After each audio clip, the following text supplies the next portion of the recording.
Hello everyone, स्वागत है आप सभी का आपके अपने यूट्यूब चैनल में। दोस्तों, आज के इस वीडियो में हम लोग इकोनॉमिक्स के 100 महत्वपूर्ण प्रश्न देखेंगे।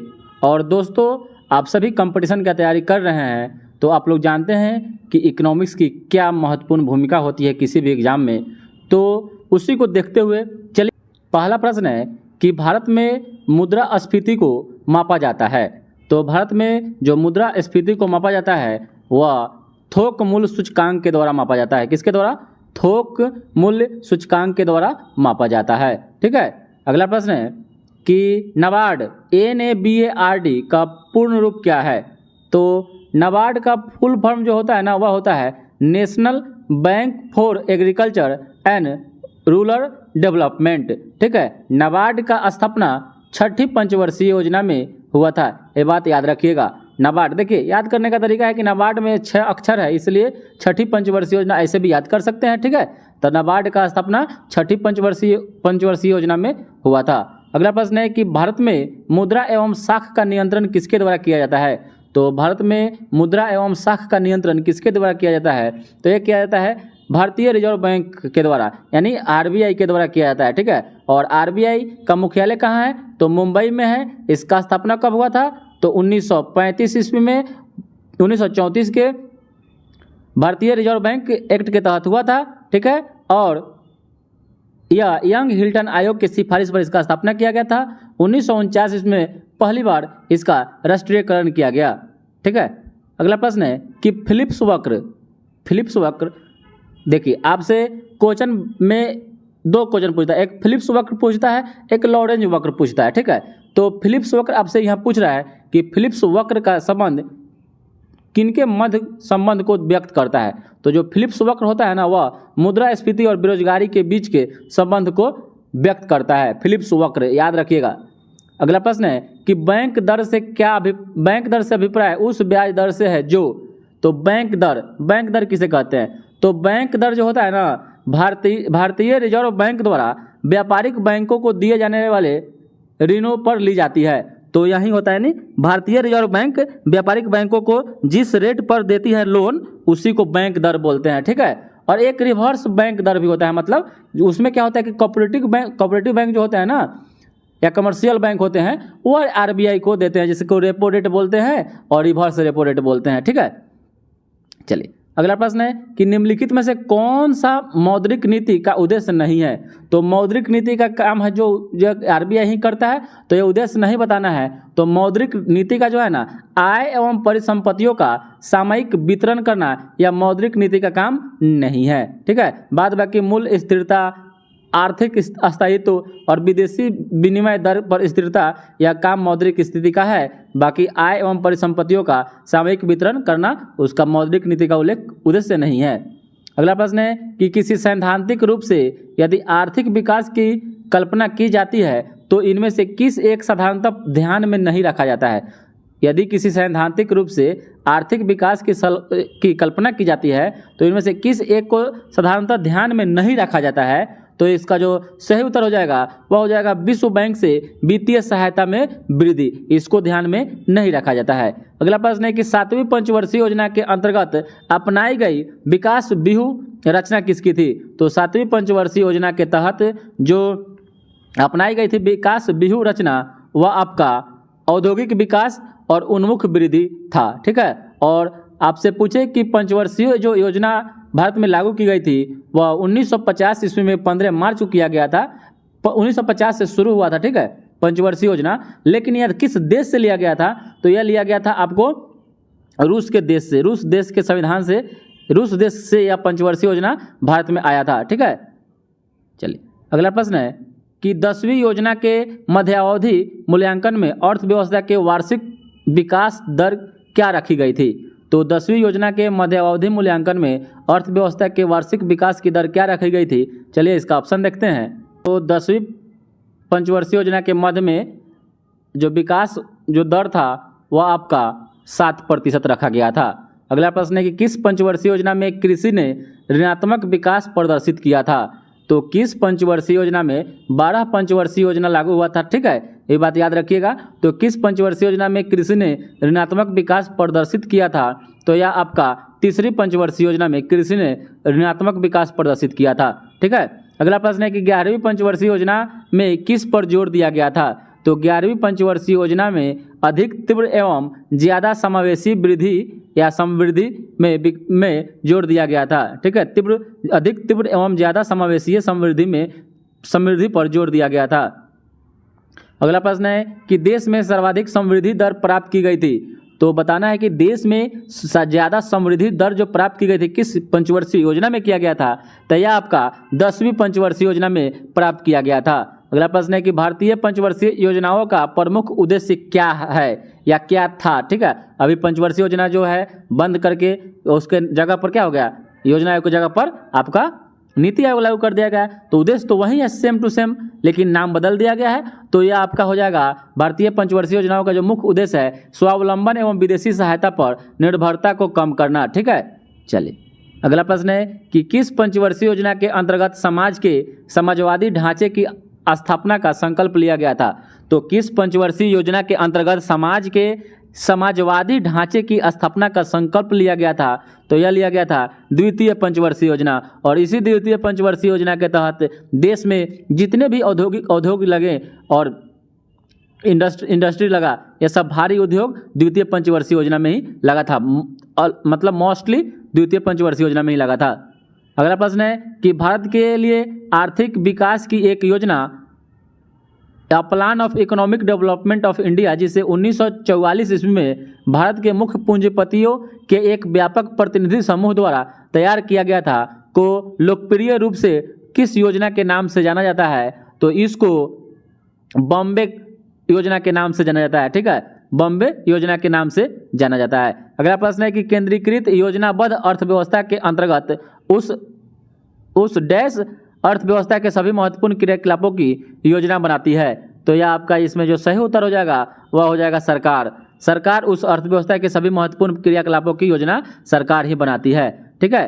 अगला प्रश्न है कि किस पंचवर्षीय योजना के बाद अनवरत योजना रोलिंग प्लान, ये भी बात याद रखिएगा, कहीं कहीं आपको अनवरत देगा लेकिन रोलिंग नहीं देगा, तो दोनों याद रखना है। अनवरत योजना रोलिंग प्लान को लागू किया गया था। तो किस पंचवर्षीय योजना के बाद रोलिंग प्लान को लागू किया गया था? तो यह किया गया था 5वीं पंचवर्षीय योजना के बाद। ठीक है। 5वीं पंचवर्षीय योजना के बाद रोलिंग प्लान को लागू किया गया था। अगला प्रश्न है कि मांग में परिवर्तन के निम्नलिखित कौन से कारण हो सकते हैं? ऑप्शन है उपभोक्ता की आय में वृद्धि, समृद्धि वस्तुओं की कीमतों में परिवर्तन, जनसंख्या वृद्धि, इनमें से सभी। तो इनमें से सभी कारण हो सकते हैं। अगला प्रश्न है कि किसी वस्तु की कीमत में वृद्धि से क्या अभिप्रेरित है? तो किसी वस्तु की कीमत में वृद्धि से क्या अभिप्रेरित है? तो चलिए इसका ऑप्शन देखते हैं। तो इसका जो सही उत्तर हो जाएगा वह आपका मुद्रा के मूल्य में गिरावट और वस्तु के मूल्य में वृद्धि हो जाएगा। तो दोस्तों वीडियो आप लोगों को कैसा लग रहा है? अगर वीडियो अच्छा लगे तो कमेंट में ज़रूर आप लोग लिखिएगा कि वीडियो बहुत अच्छा है, और 100 में कितना नंबर आ रहा है ये भी ज़रूर कमेंट में बताइएगा। दोस्तों एक बात और, अगर कोई भी त्रुटि हो जाती है, अगर आपको लगता है कि नहीं इसका जो मिस्टेक हुआ है, तो आप लोग कमेंट में कर सकते हैं। और एक बार ज़रूर आप लोग कमेंट बॉक्स को भी चेक कर सकते हैं, क्योंकि अगर कोई त्रुटि होती है तो उसको सुधार कर उसमें पिन कमेंट बॉक्स में उसका डाल दिया जाता है। तो ठीक है दोस्तों, आगे का प्रश्न देखते हैं कि हस्तांतरण मूल्य का संबंध निम्न में से किससे है? तो हस्तांतरण मूल्य का संबंध इसमें से कर एवं लेखांकन से है। हस्तांतरण मूल्य का संबंध कर एवं लेखांकन से है। ठीक है। अगला प्रश्न है कि चक्राकार प्रवाह के आरेख के अनुसार उत्पादन के कारकों के बाजार में क्या होता है? तो चक्राकार प्रवाह के आरेख के अनुसार उत्पादन के कारकों के बाजार में जो परिवार विक्रेता होता है और फर्म जो होता है ना वह खरीदार होता है। ठीक है। चलिए अगला प्रश्न देखते हैं कि किसी उत्पाद की बिक्री में अप्रत्याशित वृद्धि डैश की ओर ले जाती है। तो किसी उत्पाद की बिक्री में अप्रत्याशित वृद्धि किसकी तरफ ले जाएगी? तो यह आपका अनियोजित इन्वेंट्री का विसंचय के तरफ जाएगी। ठीक है। मतलब नियोजित नहीं है। अगला प्रश्न है कि मांग में कमी और आपूर्ति में वृद्धि का संतुलन कीमत पर क्या प्रभाव पड़ेगा? तो मांग में कमी होगा और आपूर्ति में वृद्धि होगा तो संतुलन कीमत पर क्या प्रभाव पड़ेगा? तो संतुलन कीमत घट जाएगा। अगर मांग में कमी हो जाए और आपूर्ति में वृद्धि हो जाए तो संतुलन कीमत पर जो संतुलन कीमत होगा वह घट जाएगी। ठीक है, चलिए अगला प्रश्न है कि उस ग्राफ को क्या नाम दिया गया है जो दो वस्तुओं के उन सभी संयोजनों को दर्शाता है जो एक उपभोक्ता दिए गए बाजार मूल्यों और विशेष आय स्तर के भीतर आर्थिक दृष्टि से वहन कर सकता है। तो इसको बजट रेखा कहते हैं। क्या कहते हैं? बजट रेखा कहते हैं। अगला प्रश्न है कि निम्नलिखित में से कौन राजकोषीय नीति का एक घटक नहीं है? तो राजकोषीय नीति का एक घटक नहीं है तो यह आपका व्यापार नीति हो जाएगा। क्या हो जाएगा? व्यापार नीति हो जाएगा। अगला प्रश्न है कि किस वर्ष में केंद्र सरकार ने रेल बजट को आम बजट के साथ मिला दिया था? तो रेल बजट को आम बजट के साथ मिला दिया था 2017 ईस्वी में। और रेल बजट को आम बजट से अलग कब कर दिया गया? तो यह 1924 और 1925 के बजट में अलग कर दिया गया था। और उस समय समिति जो था वह एक वर्थ समिति था और इसी एक वर्थ समिति के सिफारिश पर केंद्र सरकार ने रेल बजट को आम बजट से अलग कर दिया था और फिर 2017 में एक कर दिया, यानी 92 साल लगभग इसको लग गया एक होने में। ठीक है, चलिए अगला प्रश्न है कि भारत सरकार की राजकोषीय नीति का निम्न में से कौन सा उद्देश्य नहीं है? तो राजकोषीय नीति का निम्न में से कौन उद्देश्य नहीं है? पूर्ण रोजगार, मूल्य स्थिरता, अंतर्राज्यीय व्यापार का नियमन, धन और आय का नियोजित वितरण। तो इसका जो सही उत्तर हो जाएगा अंतर्राज्यीय व्यापार का नियमन हो जाएगा। अगला प्रश्न है कि कटौती प्रस्ताव का मुख्य उद्देश्य क्या? तो ऑप्शन इसका जो हो जाएगा सही उत्तर हो जाएगा सत्ताधारी दल की कार्यवाही को रोकना। यानी कटौती प्रस्ताव का मतलब होता है कि सत्ताधारी दल की कार्यवाही को रोकना।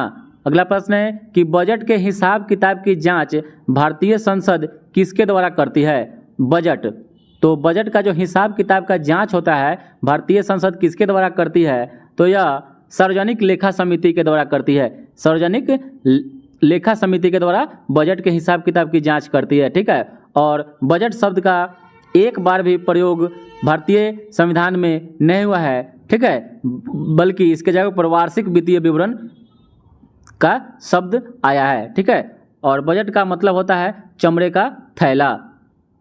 अगला प्रश्न है कि लेखा अनुदान का अर्थ है। लेखा अनुदान का क्या अर्थ होता है? तो लेखा अनुदान का जो अर्थ होता है वह होता है कि बजट पारित होने तक लंबित धनराशि का विनियोग करना। तो लेखा अनुदान का मतलब होता है कि बजट पारित होने तक लंबित धनराशि का विनियोग। ठीक है, चलिए अगला प्रश्न है कि केंद्र सरकार के लिए कर राजस्व के निम्नलिखित महत्वपूर्ण स्रोतों पर विचार करना है। एक में है आपका निगम कर के अलावा अन्य आय पर कर, सीमा शुल्क, संघ उत्पाद शुल्क। निम्नलिखित में से कौन सा सकल कर राजस्व के संदर्भ में सही अवरोही क्रम में है? तो इसमें जो सही उत्तर हो जाएगा आपका एक पहले हो जाएगा निगम कर, उसके बाद आपका निगम कर के अलावा अन्य पर कर, उसके बाद हो जाएगा संघ उत्पाद शुल्क, उसके बाद आ जाएगा सीमा शुल्क। तो इसका जो ऑप्शन नंबर ए हो जाएगा सही उत्तर हो जाएगा। अगला प्रश्न है कि वस्तु एवं सेवा कर यानी GST goods and service tax के संदर्भ में राजस्व तटस्थ कर दर का अर्थ क्या है? तो वस्तु एवं सेवा कर जीएसटी के संदर्भ में राजस्व तटस्थ कर दर का क्या अर्थ है? तो इसका जो सही उत्तर हो जाएगा जिस दर पर राज्यों और केंद्रों के लिए कर राजस्व जीएसटी से पहले समान रहेगा। जिस दर पर राज्यों और केंद्रों के लिए जो टैक्स है राजस्व जीएसटी से पहले के लिए समान रहेगा। अगला प्रश्न है कि वर्ष 2011 के जनगणना के अनुसार भारत में नगरीय जनसंख्या देश की कुल जनसंख्या का प्रतिशत कितना था? तो 2011 के जनगणना के अनुसार भारत में नगरीय जनसंख्या का देश की कुल जनसंख्या का प्रतिशत कितना था? तो यह आपका 31.16% था। अगला प्रश्न है कि भारत की जनसंख्या में निरंतर वृद्धि से निम्नलिखित देश के विकास में गंभीर अड़चनें आई है। तो यह आपका हो जाएगा सामाजिक और आर्थिक विकास में गंभीर अड़चनें आई है। चलिए अगला प्रश्न देखते हैं कि 2011 के जनगणना के अनुसार जनसंख्या की दृष्टि से किस भारतीय राज्य का स्थान उत्तर प्रदेश के बाद दूसरा है? तो 2011 के जनगणना के अनुसार जनसंख्या की दृष्टि से भारतीय राज्य का स्थान उत्तर प्रदेश के बाद दूसरा आपको बताना है। तो यह आपका महाराष्ट्र हो जाएगा और जनसंख्या तीसरा स्थान बिहार का हो जाएगा। अगर बिहार से अगर जनसंख्या ना पूछ के आपसे पूछे कि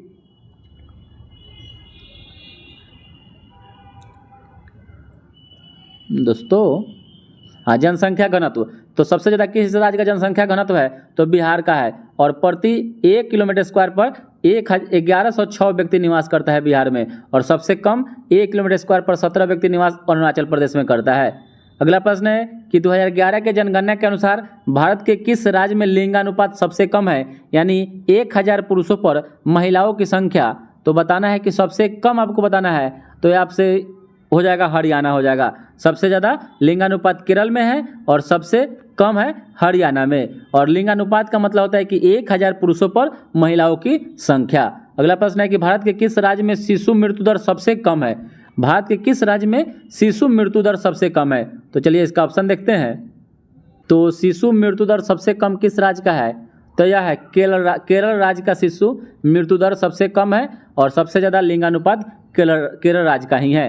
अगला प्रश्न है कि निम्न कारण से जीएनपी सकल राष्ट्रीय उत्पाद यानी ग्रॉस नेशनल प्रोडक्ट में श्रम की भागीदारी कम है, निम्न कौन सा कारण है। तो ये आपका जो सही उत्तर हो जाएगा कीमतों की तुलना में मजदूरी कम है। ठीक है, कीमत की तुलना में मजदूरी कम होने के कारण सकल राष्ट्रीय उत्पाद में श्रम की भागीदारी का जो हिस्सा है वह कम है। अगला प्रश्न है कि वर्ष के अधिकांश हिस्से में बेरोजगार रहने वाले व्यक्तियों की संख्या को क्या कहते हैं। तो वर्ष के अधिकांश हिस्से में बेरोजगार रहने वाले व्यक्तियों की संख्या को क्या कहा जाता है, तो उसको सामान्य स्थिति बेरोजगारी कहा जाता है। क्या कहा जाता है, सामान्य स्थिति बेरोजगारी कहा जाता है। अगला प्रश्न है कि निम्नलिखित में से कौन महिलाओं के लिए आय उत्पादक कार्यक्रम नहीं है। महिलाओं के लिए आय उत्पादक कार्यक्रम नहीं है, तो इसमें जो सही उत्तर हो जाएगा आपका एकीकृत ग्रामीण ऊर्जा कार्यक्रम, यह महिलाओं के लिए आय उत्पादक कार्यक्रम नहीं है। अगला प्रश्न है कि पद राष्ट्रीय आय निरूपित करता है, यानी राष्ट्रीय आय किसको किसको जोड़ने और किसको किसको घटाने पर प्राप्त होता है। तो जो राष्ट्रीय आय होता है ना, वह बाजार कीमतों पर सकल राष्ट्रीय उत्पाद, मूल्य ह्रास और अप्रत्यक्ष करों को घटाकर और सब्सिडी को जोड़कर राष्ट्रीय आय प्राप्त किया जाता है, और यह राष्ट्रीय आय निकाला जाता है। अगला प्रश्न है कि किस अर्थशास्त्री ने भारत में सबसे पहले वैज्ञानिक दृष्टि से राष्ट्रीय आय की गणना की थी। तो बताना है कि किस अर्थशास्त्री ने भारत में सबसे पहले वैज्ञानिक दृष्टि से राष्ट्रीय आय की गणना की थी। तो यह किया था VKRV राव। क्या किया था, VKRV राव ने। ठीक है, अगला प्रश्न है कि भारत में अधिकांशतः बेरोजगारी है। तो भारत में जो अधिकांशतः बेरोजगारी है वह कौन से प्रकार की है। तो भारत में जो अधिकांशतः बेरोजगारी है ना, वह आपका संरचनात्मक है। क्या है, संरचनात्मक बेरोजगारी है। अगला प्रश्न है कि GDP सकल घरेलू उत्पाद शब्द के खोजकर्ता कौन है। बहुत ही इंपॉर्टेंट प्रश्न है, यह क्वेश्चन पूछा भी जा चुका है। तो सकल घरेलू ज्ञान उत्पाद शब्द के जो खोजकर्ता है वह आपका उम्बेर्टो सुल्पासो है। कौन है, उम्बेर्टो सुल्पासो। ठीक है, अगला प्रश्न है कि सकल घरेलू उत्पाद को किसके रूप में परिभाषित किया गया है। तो सकल घरेलू उत्पाद को जो परिभाषित किया जाता है वह किसी अर्थव्यवस्था में एक वर्ष में उत्पादित अंतिम वस्तुएं और सेवाओं के रूप में परिभाषित किया जाता है, यानी जीडीपी मतलब होता है सकल घरेलू उत्पाद, ग्रॉस डोमेस्टिक प्रोडक्ट। अगला प्रश्न है कि निम्न में से बहुआयामी गरीबी सूचकांक के संबंध में गलत कौन है। तो आपको बताना है कि निम्नलिखित में से कौन बहुआयामी गरीब सूचकांक के संबंध में गलत है। तो चलिए इसका बहुआयामी गरीबी सूचकांक के बारे में, सूचकांक में 3 आयाम स्वास्थ्य, शिक्षा और जीवन स्तर है। सूचकांक में प्रत्येक आयाम को समान भार दिया गया है। सूचकांक में 10 प्राचल शामिल है और प्रत्येक प्राचल को समान भार दिया गया है। तो यहाँ सही आपको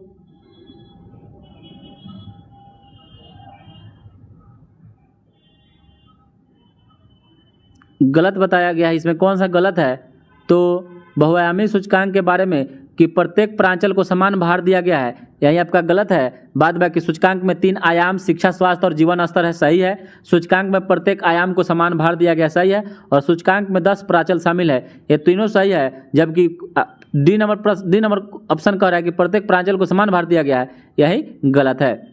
अगला प्रश्न है कि आत्मनिर्भरता का सूचक क्या होता है या क्या है। तो आत्मनिर्भरता का जो सूचक होता है वह होता है कि उन वस्तुओं के आयात से बचना जिनका उत्पादन देश में किया जा सकता है। उन वस्तुओं के आयात से बचना जिनका उत्पादन देश में किया जा सकता है। अगला प्रश्न है कि वस्तु एवं सेवा कर यानी जीएसटी में निम्नलिखित में से कौन सा कर शामिल नहीं है? तो जीएसटी एक अप्रत्यक्ष कर है, इसमें से कौन से कर को शामिल नहीं किया गया है? तो इनमें से सीमा शुल्क को शामिल नहीं किया गया है, जबकि उत्पादन शुल्क, मूल्यवर्धित शुल्क और सेवा कर को शामिल किया गया है। अगला प्रश्न है कि जीएसटी के संबंध में निम्नलिखित में से कौन सा कथन सही है? तो कौन सा कथन सही है? तो इसका जो सही उत्तर हो जाएगा कि जीएसटी नेटवर्क का गठन कंपनी अधिनियम के तहत किया गया था। तो जीएसटी सबसे पहले फ्रांस देश में 1954 में लागू हुआ था और भारत इसको 2017 में अपनाया। ठीक है, चलिए अगला प्रश्न है कि निम्नलिखित में से कौन सा देश भारत की जीडीपी में सर्वाधिक योगदान देता है? कौन सा क्षेत्र निम्नलिखित में से कौन सा क्षेत्र भारत की जीडीपी में सर्वाधिक योगदान देता है? तो सर्वाधिक योगदान तृतीय क्षेत्र, जिसको सेवा क्षेत्र के नाम से जाना जाता है, जो नौकरी पेशा है वह सबसे ज़्यादा जीडीपी में योगदान देता है। अगला प्रश्न है कि सेनवेट का संबंध किससे है? सेनवेट का संबंध किससे है? तो सेनवेट का संबंध उत्पाद शुल्क से है। ठीक है, चलिए अगला प्रश्न है कि निम्नलिखित में से कौन सा अप्रत्यक्ष कर नहीं है? तो अप्रत्यक्ष कर नहीं होगा तो प्रत्यक्ष कर होगा। तो इसमें जो सही उत्तर हो जाएगा आपका धन, यानी जो धन टैक्स होता है ना, ठीक है, वह आपका प्रत्यक्ष कर होता है। ठीक है, चलिए अगला प्रश्न है कि संघाई सहयोग संगठन के संदर्भ में निम्नलिखित कथनों पर विचार करना है। इसका गठन 2001 में हुआ था, भारत इसका सदस्य नहीं है, इसमें 8 संघाई सहयोग संगठन के सदस्य हैं। उपयुक्त में से कौन सा कथन सही है? तो इसमें जो सही हो जाएगा आपका केवल 1 और 3 हो जाएगा सही। ठीक है, भारत का सदस्य नहीं है, ये इसमें सदस्य है, तो 1 और 3 इसका सही उत्तर हो जाएगा।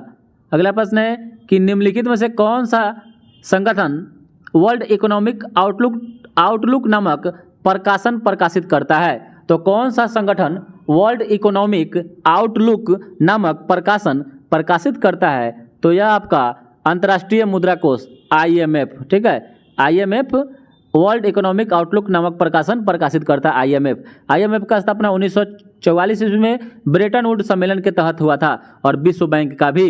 अगला प्रश्न है कि राष्ट्रीय उद्यमिता एवं लघु व्यवसाय विकास संस्थान कहाँ स्थित है? तो राष्ट्रीय उद्यमिता एवं लघु व्यवसाय विकास संस्थान कहाँ स्थित है? तो यह नोएडा उत्तर प्रदेश में स्थित है।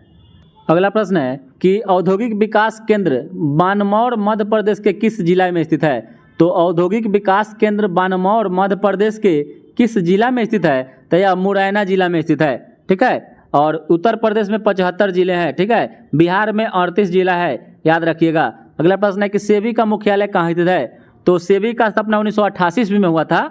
ठीक है, तो इसका जो मुख्यालय कहाँ है आपको बताना है। तो मुख्यालय मुंबई में है। कहाँ है? मुंबई में है। अगला प्रश्न है कि प्रतिभूति अनुबंध विनियमन अधिनियम के तहत भारत सरकार ने किस स्टॉक एक्सचेंज का सबसे पहले मान्यता दी थी? तो प्रतिभूति अनुबंध विनियमन अधिनियम के तहत भारत सरकार ने किस स्टॉक एक्सचेंज को सबसे पहले मान्यता दी थी? तो यह बॉम्बे स्टॉक एक्सचेंज को दिया था और बॉम्बे स्टॉक एक्सचेंज ही सबसे पहले भारत में 1944 में इसका स्थापना हुआ था। ठीक है, 8 उद्योगपतियों के द्वारा। और आगे देखते हैं कि बॉम्बे स्टॉक एक्सचेंज पर पहला exchange traded index derivative contract किस वर्ष कारोबार किया गया था? तो बॉम्बे स्टॉक एक्सचेंज पर पहला exchange traded index derivative contract किस वर्ष किया गया था? तो यह आपका 2000 ईस्वी में किया गया था। और अगला प्रश्न है कि अंतर्राष्ट्रीय व्यापार में डंपिंग का क्या अर्थ है? VBI प्रश्न है, हमेशा एग्जाम में, SSC के एग्जाम में तो हमेशा पूछा जाता है। तो अंतर्राष्ट्रीय व्यापार में डंपिंग का अर्थ क्या होता है? तो यह होता है कि वास्तविक उत्पादन लागत से कम दाम पर माल का निर्यात कर देना। ठीक है, मतलब कम दाम पर खरीद के बाद में बेच देना। ठीक है, चलिए अगला प्रश्न है कि निम्नलिखित में से कौन सा उद्योग भारत के 8 मुख्य उद्योगों में शामिल नहीं है? यानी कोर सेक्टर 8 है मुख्य उद्योग, उसमें से कौन शामिल नहीं है? तो यह आपका जो ऑप्शन नंबर हो जाएगा इसका कपास या कोई कोर सेक्टर नहीं है, जबकि इस्पात, उर्वरक और प्राकृतिक गैस 8 मुख्य उद्योगों में आते हैं। अगला प्रश्न है कि एनपीसीआई का पूर्ण रूप क्या है, जो भारत में सभी खुदरा भुगतान प्रणाली के लिए एक संगठन है? तो एनपीसीआई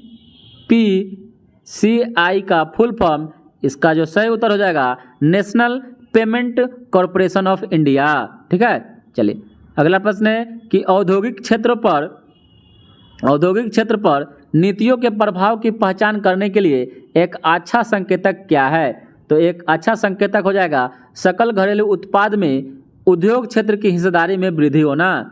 चलिए अगला प्रश्न है कि निम्नलिखित में से कौन सा देश क्षेत्रीय सहयोग के लिए दक्षिण एशियाई संगठन सार्क का सदस्य नहीं है? तो सार्क का सदस्य आपको बताना है इसमें से कौन नहीं है। तो जो म्यांमार नहीं है, म्यांमार के जगह पर मालदीव है। ठीक है, मालदीव। और एक बता देते हैं आप यहाँ MBBSPINA याद करने का आपको एक ट्रिक बता देते हैं। तो यह है मालदीव, भूटान, बांग्लादेश, श्रीलंका, पाकिस्तान, इंडिया, नेपाल, अफगानिस्तान। तो अफगानिस्तान 2008 में इस सार्क संगठन से जुड़ा था। ठीक है, और इसका मुख्यालय कहाँ है? तो काठमांडू में है। तो नेपाल, म्यांमार याद रखिएगा कि म्यांमार नहीं है, म्यांमार का जगह पर मालदीव है, याद रखिएगा मालदीव, क्योंकि दोनों एम से ही आता है, इसलिए म्यांमार को आपका पड़ोसी देश है, इसको भूल जाइएगा कि ये म्यांमार नहीं है इसमें।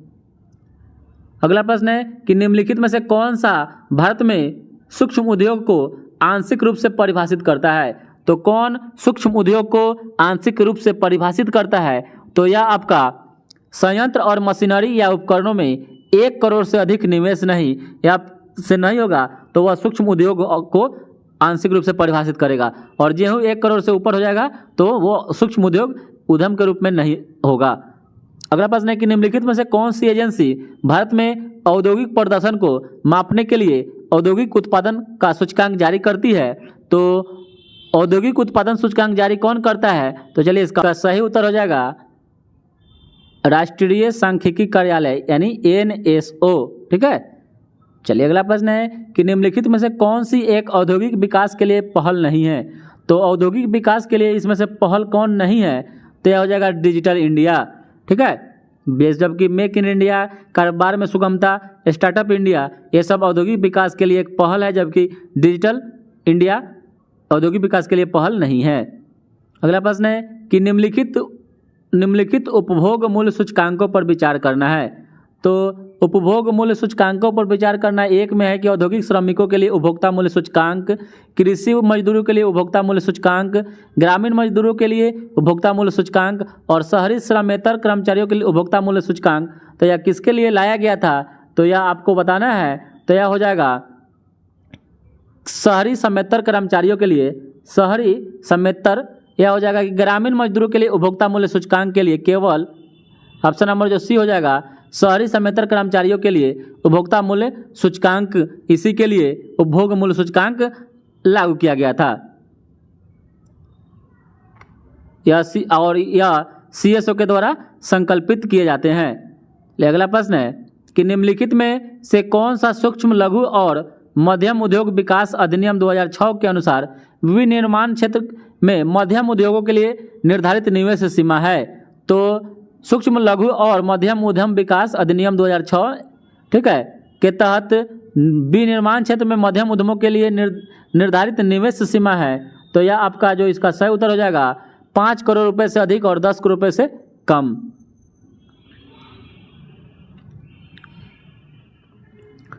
अगला प्रश्न है कि नई औद्योगिक नीति जो 1991 ईस्वी में आया था के संबंध में निम्नलिखित कथनों पर विचार करना है। इसने भारतीय अर्थव्यवस्था के उदारीकरण पर ध्यान केंद्रित किया था, सही बात है। इसने देश में विदेशी निवेशों की सीमा में ढील दी, ठीक है, ये भी आपका सही है। इसने एक औद्योगिक लाइसेंसिंग नीति शुरू की थी, ये गलत है। तो इसका ऑप्शन नंबर ए हो जाएगा, 1 और 2 दोनों सही है। मनमोहन सिंह के सरकार के समय में आता यही लाए थे मनमोहन सिंह, और उस समय पीवी नरसिम्हा राव प्रधानमंत्री थे। अगला प्रश्न है कि उद्योग जिसके लिए छोटे पूंजी आधार की आवश्यकता होती है कहलाता है। तो उद्योग जिसके लिए छोटे पूंजी आधार की आवश्यकता होती है उसको क्या कहते हैं? तो उसको लघु उद्योग कहते हैं।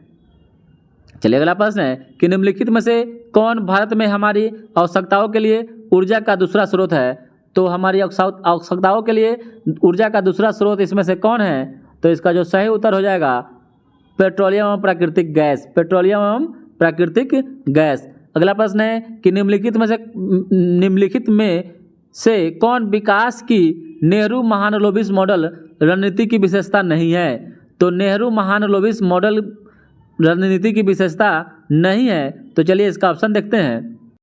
तो ऑप्शन है कि पूंजीगत माल उद्योगों का विकास, अर्थव्यवस्थाओं में राज्यों की प्रमुख भागीदारी, सार्वजनिक क्षेत्र में औद्योगिक विनियमन और विनिवेश। तो यही आपका सही उत्तर हो जाएगा, सार्वजनिक क्षेत्र में औद्योगिक विनियमन और विनिवेश।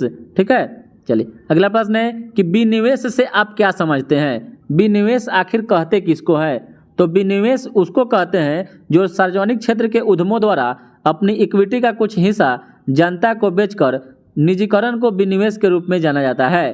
ठीक है, चलिए अगला प्रश्न है कि भारत में सेवा कर किसकी सिफारिश पर लागू किया गया था? तो भारत में सेवा कर किसकी सिफारिश पर लागू किया गया था? तो यह राजा जे चिलैया समिति के सिफारिश पर सेवा कर को लागू किया गया था। और बलवंत मेहता समिति तो द्विस्तरीय पंचायत दिए थे। ठीक है, द्विस्तरीय पंचायत दिए थे बलवंत राय त्रिस्तरीय पंचायती का ये दिए थे। और द्विस्तरीय अशोक मेहता था। कौन, उसका नाम क्या था? Ashok Mehta. Sorry for that दोस्तों। अगला प्रश्न है कि भारत में सेवा कर किस वर्ष लागू किया गया था?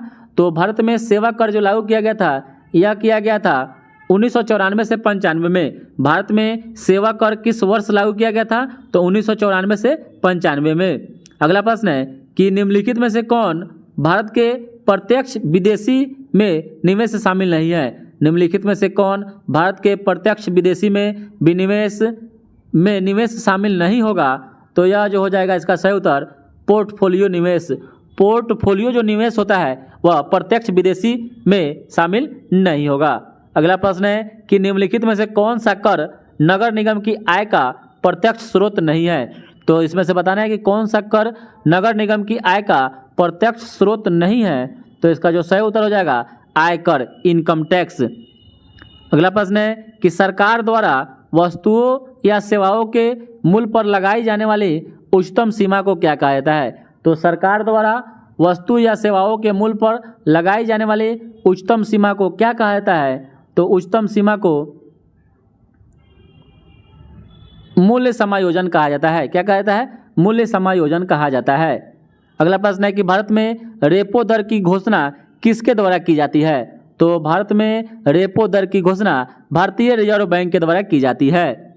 चलिए अगला प्रश्न है कि निम्नलिखित में से कौन सा कर भारत में प्रत्यक्ष कर का उदाहरण है? तो प्रत्यक्ष कर का उदाहरण आपका इसमें से ऑप्शन नंबर हो जाएगा संपत्ति कर। संपत्ति कर जो है ना यह प्रत्यक्ष कर का उदाहरण है। अगला प्रश्न है कि वह स्थिति जिसमें बाजार की आपूर्ति बाजार की मांग से मेल खाती है।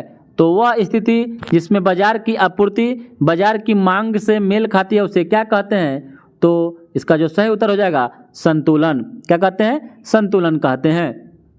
देश के भुगतान संतुलन में कौन कौन शामिल होता है? तो किसी भी देश के भुगतान संतुलन में वस्तुओं और सेवाओं का व्यापार और पूंजीपतियों और भुगतान, बचत और निवेश। तो इसका जो सही उत्तर हो जाएगा 1 और 2, वस्तुओं और सेवाओं का व्यापार और पूंजी प्राप्तियों का भुगतान, इसलिए ऑप्शन नंबर डी सही हो जाएगा। अगला प्रश्न है कि मांग की कीमत लोच शून्य होने यानी zero price elasticity of demand का क्या तात्पर्य है? तो मांग की कीमत लोच शून्य होने का क्या तात्पर्य है? तो इसका जो तात्पर्य है कि कीमत में जो भी कुछ परिवर्तन हो मांग में बिल्कुल परिवर्तन नहीं होता है। ठीक है, इसी को लोच शून्य मांग कहते हैं। अगला प्रश्न है कि ऐसी समविष्टि पारस्परिक क्रिया जिसमें एक जाति को लाभ होता है और दूसरी को न लाभ होता है न हानि को क्या कहते हैं? तो इसका जो सही उत्तर हो जाएगा उसको सहभोजिता कहते हैं। ऐसी समष्टि पारस्परिक क्रिया जिसमें एक जाति को लाभ होता है और दूसरी को ना लाभ होता है ना हानि, उसको सहभोजिता कहा जाता है। क्या कहता है? सहभोजिता कहा जाता है। अगला प्रश्न है कि अर्थशास्त्र को किसके अध्ययन के रूप में सर्वोत्तम रूप से परिभाषित किया जाता है? तो अर्थशास्त्र को किसके अध्ययन के रूप में सर्वोत्तम रूप से परिभाषित किया जाता है? तो यह कहता है समाज अपने सीमित साधनों का प्रबंधन किस प्रकार से कर रहा है, उसी तरह अर्थशास्त्र को परिभाषित किया जाता है। चलिए अगला प्रश्न है कि भारत में दीर्घकालीन राजकोषीय नीति की घोषणा किस वित्त मंत्री के द्वारा की गई थी? तो भारत में दीर्घकालीन राजकोषीय नीति की घोषणा जो किया गया था, यह बीपीसी उस समय वित्त मंत्री थे, वहीं दीर्घकालीन राजकोषीय नीति की घोषणा किए थे। और अगला प्रश्न है कि निम्नलिखित में से कौन राष्ट्रीय पेंशन प्रणाली एनपीएस में सम्मिलित हो सकता है। तो एनपीएस में कौन सम्मिलित हो सकता है, तो एनपीएस में राज्य सरकारों के सभी कर्मचारी जो संबंधित राज्य सरकारों द्वारा अधिसूचना किए जाने की तारीख के पश्चात सेवा में आए हैं, वह सभी एनपीएस में शामिल किए जा सकते हैं। यह 2004 के बाद जो भी नौकरी में आया सभी को एनपीएस कटता है। अगला प्रश्न है कि किसी भी देश के संदर्भ में निम्नलिखित में से किसे उस देश की सामाजिक पूंजी यानी सोशल कैपिटल के भाग के रूप में समझा जाएगा। यानी सोशल कैपिटल किसे कहा जाता है, तो जो सोशल कैपिटल होता है ना, वह आपका समाज में आपसी भरोसे और सामंजस्य का एक स्तर होता है। समाज में आपसी भरोसे और सामंजस्य का एक स्तर को सोशल कैपिटल कहा जाता है, सामाजिक पूंजी। अगला प्रश्न है कि 8 मूल उद्योगों के सूचकांक इंडेक्स ऑफ 8 कोर इंडस्ट्रीज में निम्नलिखित में से किसको सर्वाधिक महत्व दिया गया है। तो इसका जो सही उत्तर हो जाएगा वह हो जाएगा विद्युत उत्पादन। विद्युत उत्पादन को कोर इंडेक्स जो 8 है उसमें से सबसे ज़्यादा महत्वपूर्ण दिया गया है। प्रश्न है कि 2023 और 24 में रेलवे के लिए कितना पूंजी परिव्यय प्रदान किया गया है। तो रेलवे के लिए जो पूंजी परिव्यय है ना, वह 2.40 लाख करोड़ रुपया है। 2.40 लाख करोड़ यह रेलवे के लिए पूंजी परिव्यय किया गया है। और वित्त मंत्री ने नई कर व्यवस्था में उच्चतम अधिभार दर को 37% से घटाकर कितना करने की घोषणा हुआ है, तो यह आपका 25%, ठीक है, 12% घटाया गया है। अगला प्रश्न है कि वित्त मंत्री निर्मला सीतारमण ने 1 फरवरी 2023 को केंद्रीय बजट पेश किया, तो 2023 के बजट भाषण में सीतारमण ने कितने घंटों तक बात किया, तो यह आपका 1 घंटा 25 मिनट। और अगला प्रश्न है कि केंद्रीय बजट 2023 में चालू वर्ष की आर्थिक वृद्धि का अनुमान कितना है। तो आर्थिक वृद्धि का जो अनुमान है चालू वर्ष में वह आपका 7% है। अगला प्रश्न है कि वरिष्ठ नागरिक बचत योजना के लिए अधिकतम जमा सीमा कितने से बढ़ाई जाएगी। तो अधिकतम जमा सीमा कितने से बढ़ाई जाएगी, तो यह आपका 15 से 30 लाख तक बढ़ाई जाएगी। अगला प्रश्न है कि प्रधानमंत्री आवास योजना के परिव्यय को 66% से बढ़ाकर कितना कर दिया गया है। तो 66% से बढ़ाकर 79,000 करोड़ रुपया कर दिया गया है, ठीक है। अगला प्रश्न है कि 2023-24 के बजट के अनुसार प्रति व्यक्ति आय भारत का भी कितना है। तो यह 1,97,000 रुपया है। अगला प्रश्न है कि पहले चरण में 1 लाख प्राचीन शिलालेखों के डिजिटलीकरण के साथ भारत श्री एक डिजिटल एपिग्राफी संग्रहालय में स्थापित किया जाएगा। तो श्री के लिए आई किसके लिए प्रयुक्त हुआ है। तो जो श्री है वह उसमें जो आई है वह किसके लिए है, तो वह है इंस्क्रिप्शन के लिए, इंस्क्रिप्शन के लिए। अगला प्रश्न है कि सरकार द्वारा बजट कहाँ पेश किया जाता है। तो सरकार के द्वारा जो बजट पेश किया जाता है वह लोकसभा में किया जाता है और वार्षिक वित्तीय विवरण का जो अनुच्छेद 112 में विवरण किया गया है, यानी उसी को बजट कहते हैं। अगला प्रश्न है कि आकलन वर्ष 2023-24 के लिए 9 लाख रुपए से 12 लाख रुपए तक के रुपए की आय के बीच आयकर स्लैब की दर कितना है। तो यह आपका 15% है। तो दोस्तों आज के लिए इतना ही, फिर अगले टॉपिक को लेकर आप लोगों के बीच हाजिर होऊंगा। तब तक आप लोग इस वीडियो को देखिए और कमेंट में बताइए कि आप लोगों को 100 में कितना मार्क्स आया और आप लोग को वीडियो कैसा लगा। और अगर आप फिर भी चाहते हैं कि नहीं फिजिक्स हो गया तो बायोलॉजी बचा हुआ है, केमिस्ट्री बचा हुआ है, तो इसका भी 100 प्रश्न लेकर आइए, करेंट का लेकर आइए, तो एक बार ज़रूर कमेंट करिएगा दोस्तों, क्योंकि अब एग्ज़ाम में मात्र 5 दिन रह गया है और आप लोग मन लगा के एग्ज़ाम तैयारी में लगे रहिए और सेटिंग के भरोसे नहीं रहिए। जो पढ़िएगा वहीं आपके काम आएगा। तो ठीक है दोस्तों, धन्यवाद, थैंक्स फॉर वॉचिंग।